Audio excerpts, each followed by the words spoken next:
Pato Award. The phrase luck of the draw. I think that really has played out today here in the first day of qualifying for the Indy 500. All the teams, all the drivers who had really good draws last night for qualifying position, especially the first handful like yourself, best conditions. It's not as if we didn't see later in the day a couple of runs. Alex Palou in particular, when Alex it was hotter, right? He put in a good run. But tell us about getting going this morning, coming off of rain and everything else. Tell us about this kind of crazy day. Big speeds, brother. Not 231, 232, but Renus' first lap was up 234. It's huge, man. Like last year, I did a 230.2. Like almost a full 3 mile an hour average quicker. It's a big chunk. And what do you feel?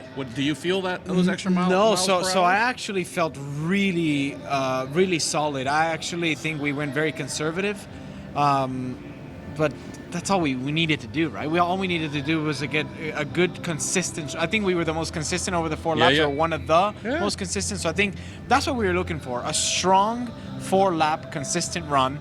It ended up being really quick, so I was really, really happy with it. The car it was on the very conservative side, which I'm completely okay with. Because that's the goal today, right? It's not we're not setting poles, so don't go too crazy. Yeah, it's all about getting into the Fast 12 and then having a shot at it tomorrow. I think we have a really strong car. Who knows what tomorrow will bring with, I think it's going to be 20 degrees colder temps. And like atmospheric temps. Track's probably going to be 40 or 50 degrees colder than what it was today, which was already cold when we started. So there's going to be a big shift in, it's more dense air, a lot more grip, more drag, more power. So who knows? I really do, I'm excited to see where the averages are going to go to. The wind is going to play a big part. Not sure where that's going to be. Like in our runs in the morning, man, it was dead wind. Wow. No wind at all, which made it a lot easier from one end of the track to the other end of the track. So yeah, man, I'm very pleased with our run today. I'm not going to ask you to tell us where you are at on your downforce settings, but knowing that more speed could be produced tomorrow by peeling downforce off, do you still have a fair amount you can? No, trim? we have some fair room that we can trim, but the hard balance there is that you might have a massive lap 1, but you're gonna have a bigger drop off. How much can the tires take? How much can the consistency stay? That's the hardest thing to find. Sometimes you're better off maybe not having like a giant first lap, but having 4 laps that are really strong. Exactly. This is all about averages. Exactly. It doesn't matter if you have a massive first run, but then you have a drop off of 2 mile an hour to lap 4. It's just not going to help your average. But if you can get something that's slightly below the best that you can do, but keep it there for 4 laps, you're better off doing that. So to that question, yes, we have some room. It's going to be way colder, so I think just in terms of how much automatic downforce we're going to get just because of being so much colder, it's going to be huge. So I think you're going to be seeing some very negative rear wings. Yes, indeed. Let's talk a little bit about, again, I know we need to couch things a little bit with some of the fastest Chevys were in that more optimal ambient condition to start qualifying, but you can't deny, you look at what would be the front row if today mattered, those are all bow ties. Alex Palou put in a really good run later in the day, a little warmer with his Honda-powered car. Do you feel like Chevy's got something serious to vie for pole? Any concerns about, I think the Ganassi cars, at least right now, are looking the strongest. Do you think they might have something to put up tomorrow? I think it's really close, man. I really think it's very close, and I think Chevy has done some great job in the off season to bring the power this year, and I think we're seeing something that we didn't see last year, where we didn't have that little bit extra to challenge the Hondas. But I think we've got it this year. I think we can have a true shot for pole. So it'll be interesting, man. It'll be really interesting. The Ganassi cars are for sure the strongest Hondas that I see.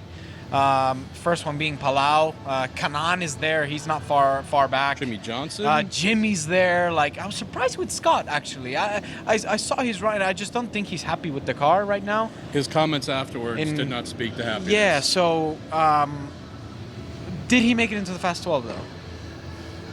I hate to admit that I don't remember, but I don't remember. Okay. If he did, I suck. I apologize, Dixie. But those guys are going to be in the mix. Hopefully me and Felix are in the mix. I think it's another great point. I mean, you're second. He was third. I know Juan Pablo obviously had some issues, wasn't able to get in, run ninth like he was supposed to, but your team as well should be proud with the speed you've demonstrated that you're carrying into the Fast 12 tomorrow. Yeah, man. I've never made it to the Fast 9. Now it's the Fast 12. But we well cleared it, really solidly. We weren't like right on the edge like we were last year. So I think the team has done a phenomenal job. The car felt really strong, very comfortable, predictable. Yesterday was probably one of the sketchiest runs that I've had around this place in trying to complete a 4-lap run, just because, man, it's crazy how much the wind does. Like, it does a lot, but it does way more than you think. It is crazy, and this place is massive. Like, one end of the track, you're like, I feel a little off here, and then the next one's like, oh, why is it the complete opposite? So it really forces you to be on top of the tools and really. It makes it hard to extract every little tenth of a mile here, tenth of a mile there, Let's close on this, Pato.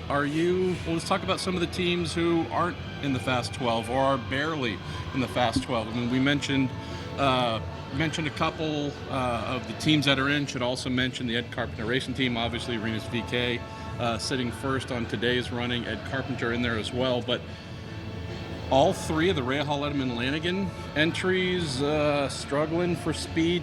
None of them. I was talking to Christian, and he was telling me they haven't gone the balance. Yeah. They're really struggling with just a lot of understeer, and it's a hard thing to battle here, because when we're doing quali sims, when the boost isn't up, if a car that's good on that boost power, you go straight to having it with boost power, the one with boost is going to be terrible. But if you have an extremely neutral car, neutral being like the thing wants to kind of let loose in low boost, it will probably be pretty solid in fast boost, just because, man, that fast boost just like it pushes the thing forward. And like you'll enter the corner, you're like, I'm good, then it's like, woo!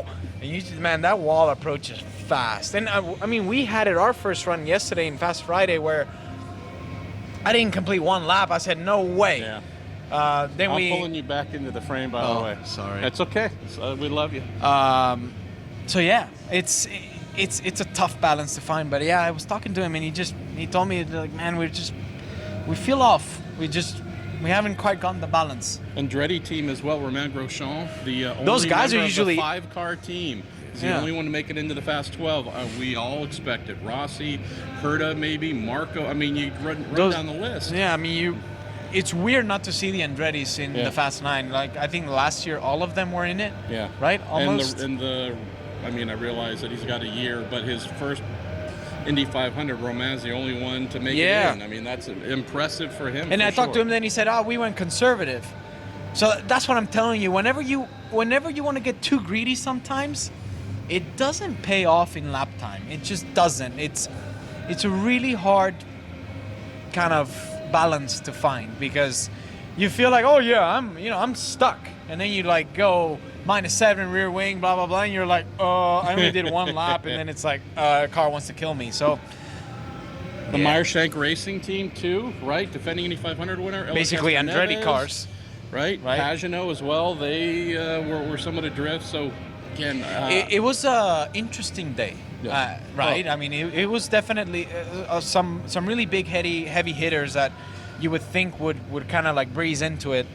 Haven't had the cleanest of days, and I just think because yesterday no one ran, so the runs today were basically all practice runs, but they all counted into qualifying, Totally. So it's hard to nail the balance with just Simland, How do you go to bed tonight? Do you go to bed thinking we're going to wake up tomorrow and we're going to attack? I know you get a practice session, then you get one run in Fast 12. If you make it into the Fast 6, you get another run. So it's not like you can do multiple runs like folks could today. But do you go to bed thinking attack, pole, or nothing? Or do you say, if we're good, we're good. I'm not going to go too insane? Man, I'd love a front row. I've never been on the front row here, and it's just so cool. Like, I love a front row. I don't want to get too greedy, like, I want pole. I want to take care of my baby. But I'd love a front row, and I'd love a front row shared with one of my teammates. I think that'd be really cool and really cool for the team. He's such a sweetheart. He wants to bring his friends with him onto the front row. No, I think it'd be really cool, man. It could absolutely happen. You and Felix, love what you guys are doing. All right, we're done for Saturday, whatever we call this. Not qualifying day, but kind of qualifying day. Tomorrow we're going to find out who the pole winner is for the 106th What's your Indianapolis pick? 500. Let's hear it. You want to be honest? Most of my picks didn't make it into the Fast 12. Did they? Okay. That's why my picks never matter. All right, don't pick me for front row tomorrow, then. You're going to do terribly. I think I just put them on pole. All right, brother. Thank you as All right. always. Thank you, guys.